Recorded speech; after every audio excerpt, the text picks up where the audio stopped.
Lewis Grant and Michael O'Brien make up the front row of the grid, and as the green flag flies, we are away and racing, and it's the pole sitter Lewis Grant who gets his nose ahead. He's being shoved down towards turn 1 by Michael O'Brien, who will try and slot through into second place. The white truck with the yellow rear, he does it. So Harry Webb drops down one position into third place on the run now up towards the Wilson hairpin for the first time. Bentley Straight is where they are now though for the first time, and Lewis Grant trying to make good his escape if at all possible. He won both of the first 2 races, did Lewis, and now he wants to try and seal the hat trick. Down towards Brundle and Nelson we go for the first time in this 15-minute race, and Lewis Grant, the white number 24 truck, leads the way. Harry Webb, the yellow truck with the rear back end, is there in second place.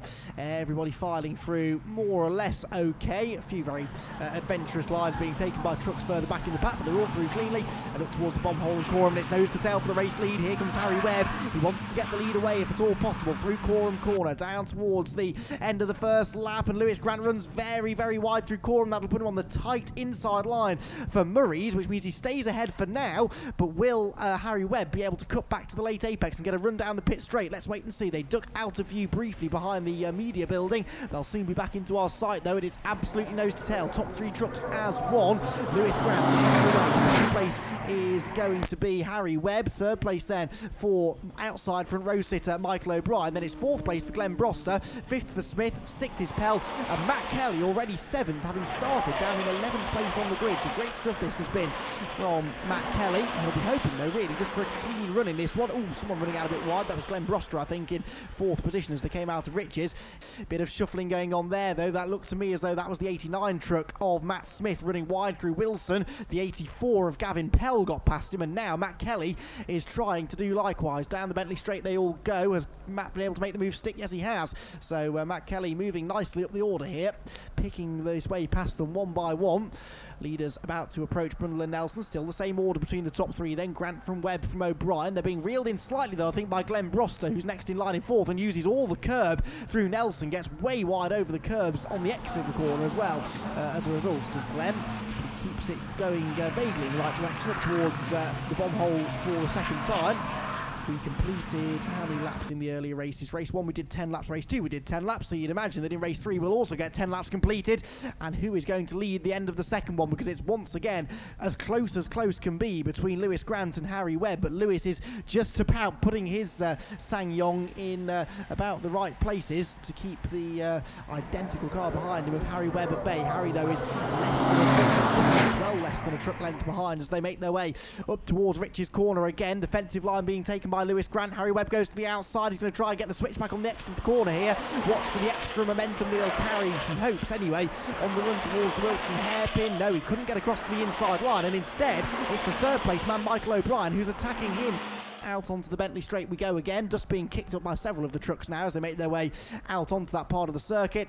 But Harry Webb, who really does want to try and get himself a race win if at all possible, is just starting to slip back ever so slightly now. I think at the start of this particular lap on the run down towards Brundle this time around, yes, he's now having to defend his second position more than he's able to attack for the race lead, so needs to try and get his head down here and get after Lewis Grant. This is what we saw in both of the first 2 races really.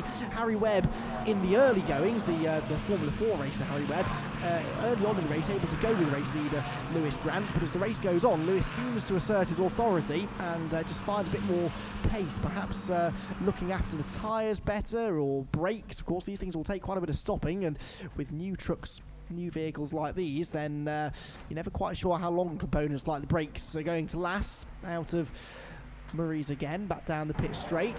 3 laps about to complete. Glenn Broster, by the way, in 4th place. The fastest lap of the race, and you can see he is closing in on the cars in front of him across the line this time around. And it's no, it's not a fastest lap quite. It's only a couple of tenths off his previous best, and he's quicker on that lap than all 3 of the trucks in front of him. Matt Kelly, by the way, is up into 6th place now. He's ahead of Matt Smith, so now his next target is Gavin Pell in the number 84 machine. Out onto the Bentley Straight again. Outside of the top 6 or so, Matt Smith 7th we mentioned. Then it's the 2 Wars. It's Simon Waugh ahead of Luke Waugh, 22 ahead of 11. Then it's the number 7 machine of Tony Murray, the number 10 of Rebecca Jackson, and Natalie Burt in only her 3rd ever motor race, running in 12th position. Leaders back down through Brundle and Nelson, snatching brakes, sliding around. They're really starting to find the limit now in these machines. The fastest lap in qualifying was 35.1. In race 1, they went fractionally slower, still a 35.1 though was the fastest lap. In race 2, a 34.4. In this one, the fastest lap so far is a 35.3, so we'd imagine they'll keep on getting quicker as they get to grips with the cars, and we're side by side for the race lead now, and looks like we've had a change. Yes, Harry Webb has gone through on the inside at Coram. Lewis Grant fights back on the inside, though they almost make a bit of contact through Murray's, but Harry Webb has made the move stick. He is through now into the race lead.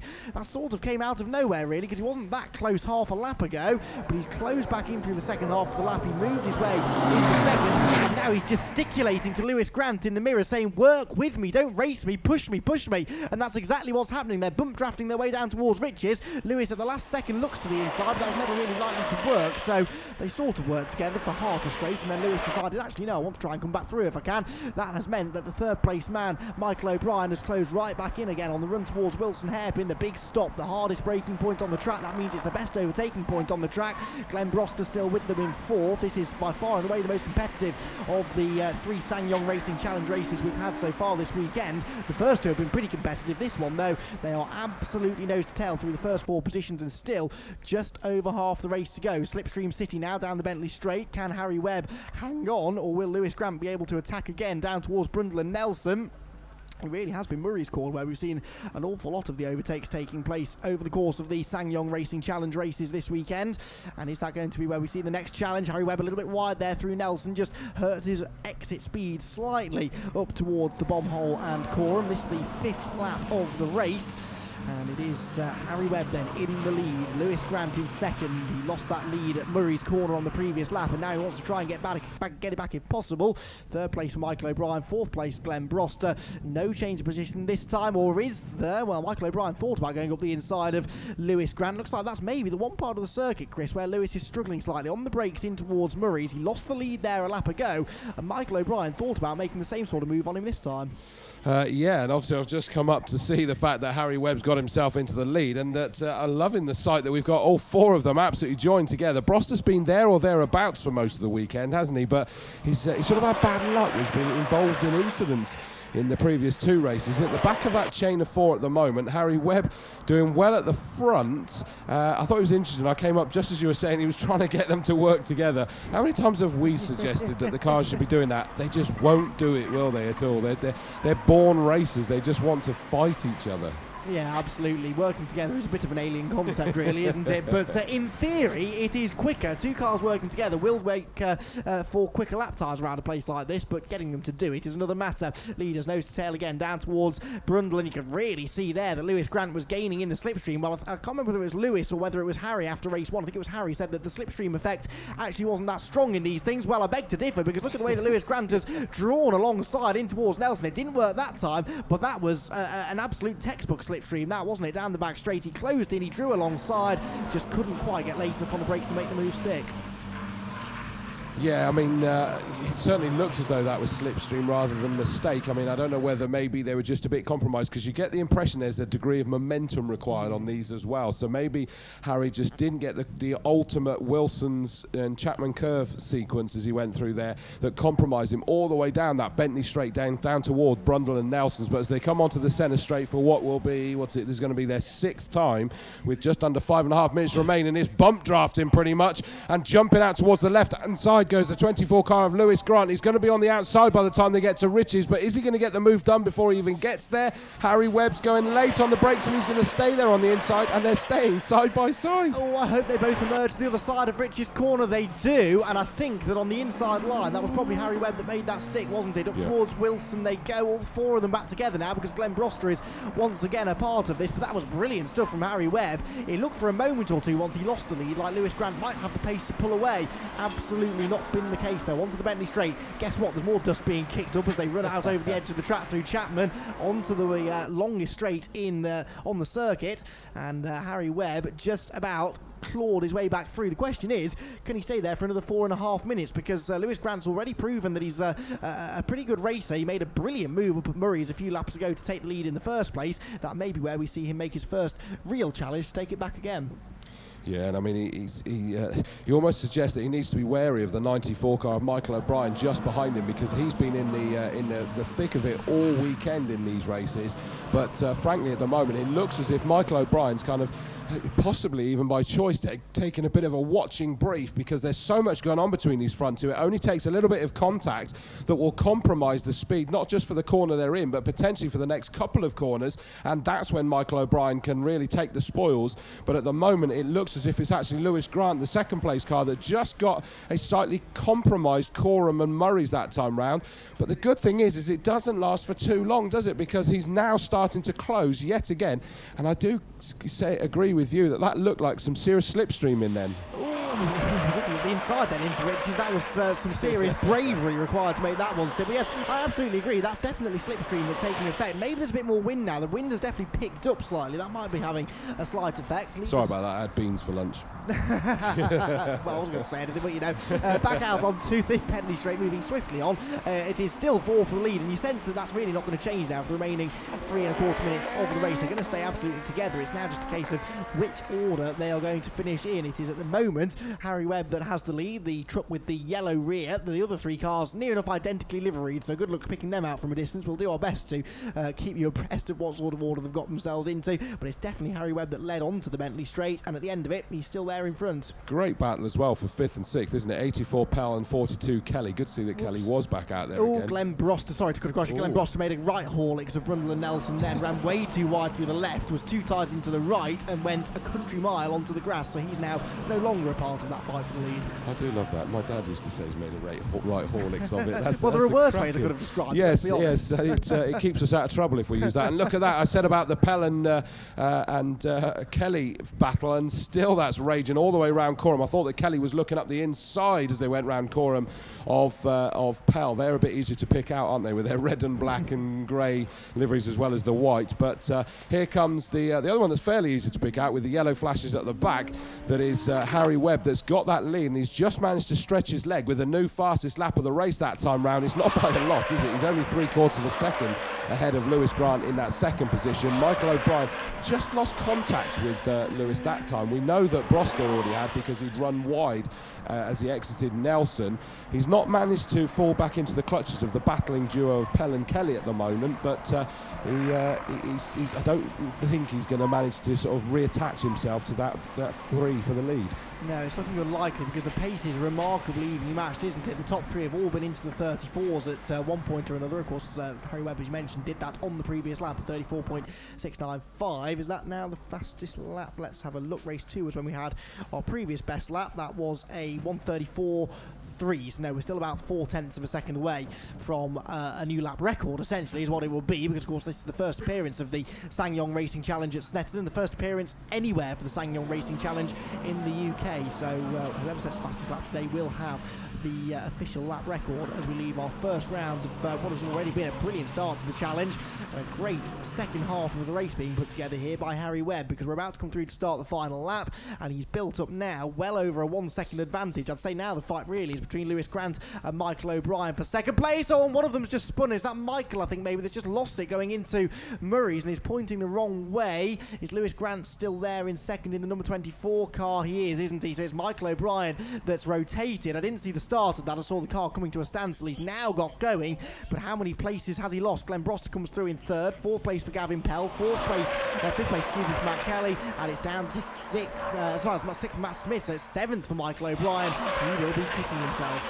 Yeah, I mean, I think that's that spot that you sort of voiced about, that being really challenging for these big vehicles as they come down towards Murray's, and they're still turning towards the right and on the brakes before they're able to start turning left again. So it's a real challenge, and I think that's what unstuck Michael O'Brien that time round. As they go down Bentley Straight for the final time, we look to see their roofs, and it's that yellow flash towards the rear of the car that tells us that Harry Webb, car number 2, is still there. And I would suggest at the moment, he says rather nervously and meekly, is that he's in control of this now. It's his to lose as he goes through the left-hander of Brundle, then right-hander of Nelson, and still there is Lewis Grant in the number 24. He can't totally discount him, but he's not really in striking distance as it stands at the moment. They're going through the bomb hole, and they'll come charging into our sights again at Coram for the final time. It will be a 10-lap race One of them's gone missing. No, excuse me. I beg your pardon. I'm half a lap behind, aren't I? I forgot about Michael O'Brien. You know what? It's been a long weekend. Leave me alone. Yeah, and I'm doing your trick of juggling the electronics here as well now. But here they come onto the centre straight for the final time, and it's Harry Webb's going to take the victory as he comes towards the checkered flag. Car number 2, Harry Webb comes across the line, takes the victory. Had to work very hard for that. Lewis Grant comes through in second, and then it's a bit of a gap for this trio of cars that are going for it, and it is going to be Broster, but Pell in the 84 car was desperately trying to find a way through to see if he could get onto the podium. He wasn't quite able to do it, so the 84 Pell comes through in 4th. 5th is Matt Kelly in the number 42 car. Then it is the recovering, it's Matt Smith in 89 that comes through in 6th. It's 7th for the recovering Michael O'Brien, 94. He's going to kick himself, and through goes number 11, which is Luke Waugh. A bit of a gap for slightly war-wounded number 22 there, which is Simon Waugh. And then side by side, look at this. I see what you did there. That was a nice one. That the war-wounded. A dramatic second race, he manages to work his way up. He was 4th in race 1, 5th in race 2. Now it's on to his 3rd step on the podium for this one. Brings up that one for the 3rd time. And his turning leads that one, which just wasn't.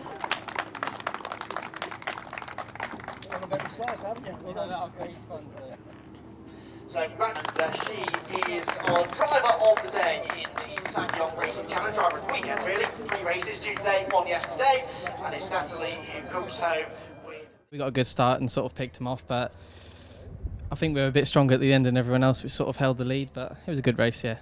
Great racing out there, isn't it? And you and Lewis seemed very evenly matched. There was a bit of to and froing in the middle of the race. You had the lead, he took it back, you got it back again. Nothing really to choose. No, it was very close. I think it was just sort of who was in front was at best, so I thought it's best to keep there. 2 race wins and a 2nd placer. Pretty good weekend. Yeah, chuffed with the results this weekend. That last race with Harry, it was good, trying to hold him off, but there was just no chance. Just went too wide in the last corner, and he managed to get up the inside of me, got the lead, and that was it. So, plus defending from Michael wasn't easy as well, so it was a bit 2 things at once, too much. So, still happy with 2nd place. So. Congratulations, Glenn. 2 race finishes inside the top 6, and now you're on the podium for race 3. Got to be happy with that. I'm surprised. Issues with brakes all weekend. Happened again. O'Brien spun in front. I don't know how I didn't hit it, and somehow managed to come through. It was a dramatic 2nd race as well, wasn't it? You got a bit close to comfort with Matt Kelly. The racing is close, but I think generally speaking, fairly clean. Yeah, it's a matter of opinion. I thought I'd left enough room, but obviously not.